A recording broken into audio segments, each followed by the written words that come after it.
purpose of this video is to give a brief overview about the post-colonial literature and criticism.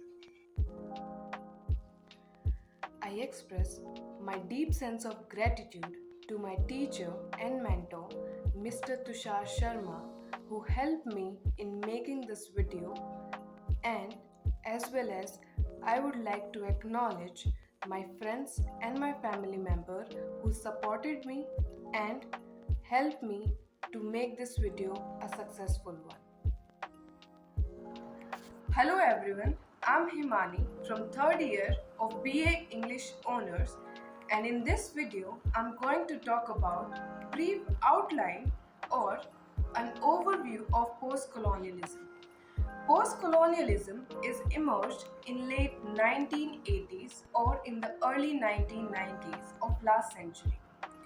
Post-colonialism is an academic discipline featuring methods of intellectual discourse that analyze, explain, and responds to the cultural legacies of culturalism and imperialism.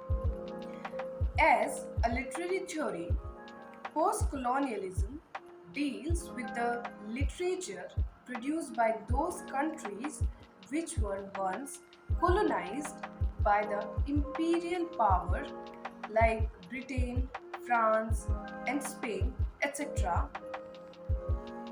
Post-colonial literary criticism comprehends the literature which is written by colonized and the colonizers, wherein the subject matter includes the lives or the portraits the lives of colonized people and their lives as an imperial subjects. The colonizers were the center, the self, and the colonized were the margins, the other. This attitude of raising the European culture as the ultimate standard by which to measure the other cultures is designed Eurocentrism, which employs what is called the philosophy of universalism. European ideas and experiences were considered as universal. The colonized people willingly accept the superiority of the British and their own inferiority. It produces a cultural cringe.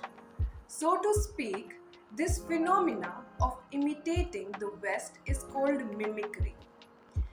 They developed what is called a double consciousness, that is, preserving the world or perceiving the world through the consciousness of the colonizer as well as through their own vision provided by their native culture. This is also termed unstable or double identity. How do we reclaim our pre-colonial past, or how do we overcome from the colonial ideology? These are the problems that post-colonial critics face.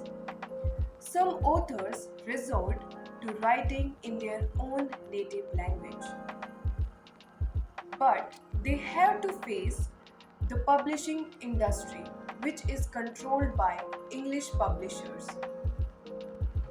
Post-colonial or third world literature follows a transition of three phases, which can be termed as adopt, adapt, and adapt.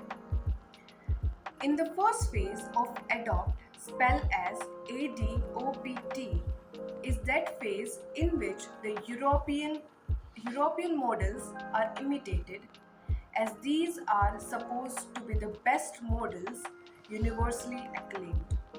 In the third stage of adapt, spelled as ADAPT, it begins with when the European form is modified to suit indigenous requirements.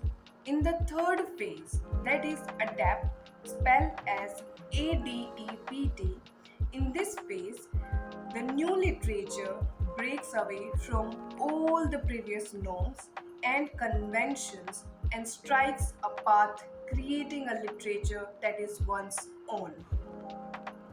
Drawing from postmodern school of thought, postcolonial studies analyze the politics of knowledge, creation control, and distribution.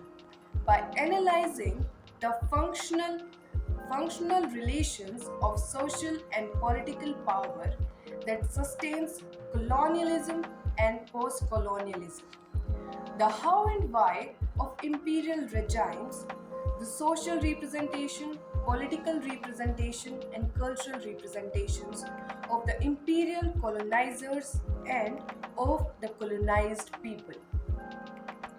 Postcolonial literature is a body of literary writing that responds to the intellectual discourse of European colonization in the Asia, Africa, Middle East, the Pacific, and other post colonial areas throughout the globe.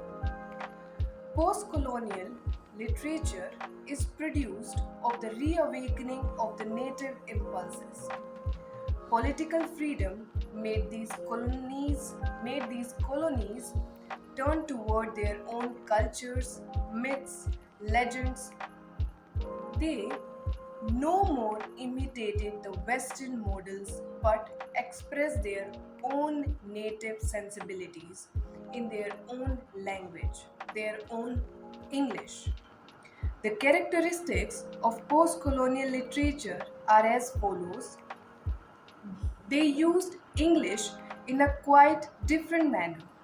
Raja Rao, in his foreword in Kantapura, stated that Indian post colonial writers cannot write like the English and they should not also do so.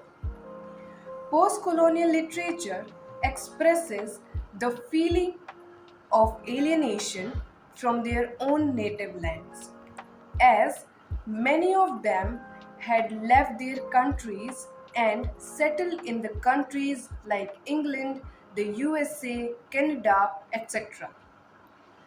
These writers gave expression to indigenous problems.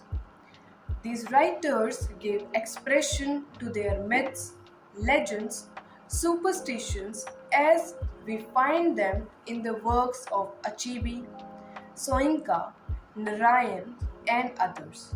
The development of literature in post colonial countries due to African literature, Australian literature, Canadian literature, New Zealand literature, and Indian literature. Post colonial criticism is used as just another way of reading the Western canon. Post colonial literature may face the danger of being colonized by the imperialism that dominates literary criticism and education the world over. Indian critics such as Ejaz Ahmed raise their voice of protest against such an attitude of parasitic intellectual dependence. Any discussion of post colonialism cannot afford to bypass some of the following basic issues: the conceptions and representation of the empire, nationalization and globalization, its relationship with postmodernism and feminism, the play and the place of language, material practices, and control of production. All these issues are implied in the experience of post coloniality. Now, let's talk about the themes of post colonial literature. Themes advanced by post colonial critics in their readings and interpretations can be summed up in the following terms: colonial encounter and the disintegration of indigenous culture, the journey of Europeans with native guides, colonial oppression, mimicry, exile, disillusionment, cultural identity, double consciousness, hybridity, unhomeliness, and alienation. Helen Tiffin suggests a rereading and rewriting of the European historical and fictional record. She suggests the use of colonial counter discourse in which a post colonial writer takes up a character or characters or the basic assumptions of the British canonical text and unveils its assumptions, subverting the text for post colonial purposes. Jane Eyre, Robinson Crusoe, and The Tempest are studied through this method. Edward said rereads Manifest Park in a similar way, moving the margins of a work to the center. Helen Tiffin suggests a rereading and rewriting of the European historical and fictional record. She suggests the use of colonial counter discourse in which a post colonial writer takes up a character or characters or the basic assumptions of the British canonical text and unveils its assumptions, subverting the text for post colonial purposes.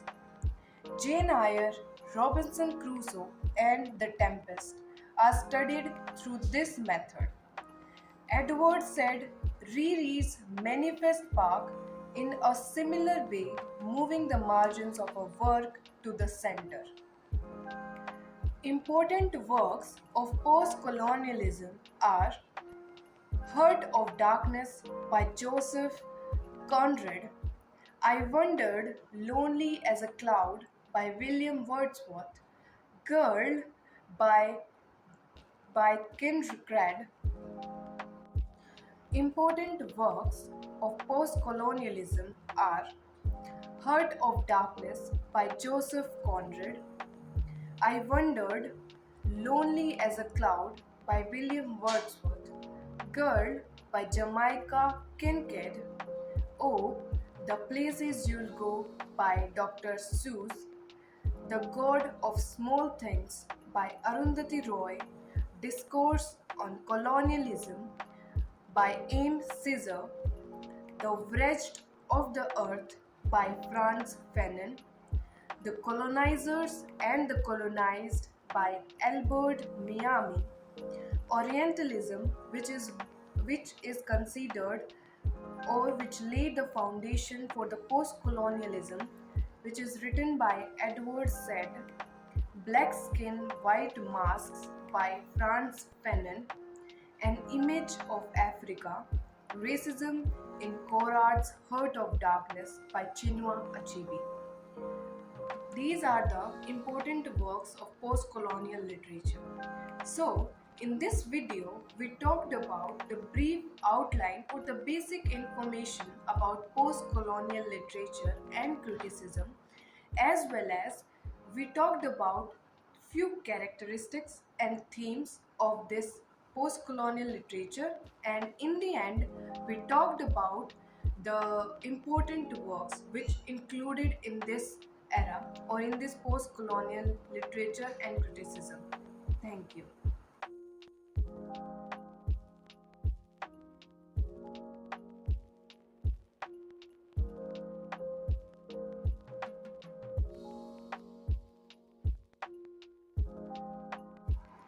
Hello everyone, I'm Himani from third year of BA English Honors, and in this video I'm going to talk about a brief overview of the post-colonialism.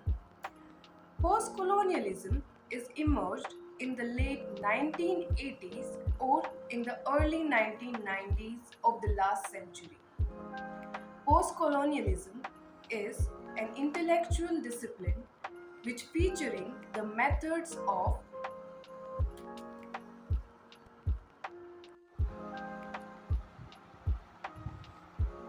initially I would like to acknowledge